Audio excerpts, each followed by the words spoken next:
জাতীয় দলের হয়ে খেলাটা গর্বের ও সম্মানের, আর তা যদি হয় বিশ্বকাপের মঞ্চে, তাহলে তা থেকে আনন্দের আর কি বা হতে পারে। জাতীয় দলের যে কোনো ক্রিকেটারেরই স্বপ্ন থাকে বিশ্বকাপ স্কোয়াডে জায়গা পাওয়া এবং বড় মঞ্চে ভালো খেলা উপহার দেওয়া।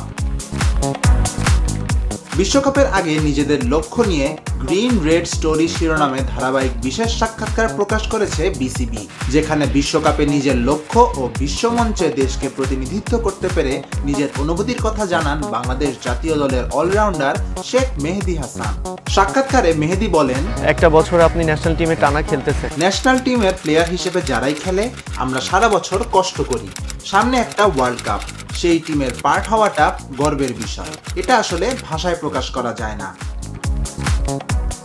এই ফরম্যাটে কেমন চাপ অনুভব করেন এমন প্রশ্নের জবাবে তিনি বলেন, উপভোগ করার চেয়ে চ্যালেঞ্জটা বেশি এখানে, যেহেতু পাওয়ার প্লেটা টি-20 ক্রিকেটে জরুরি।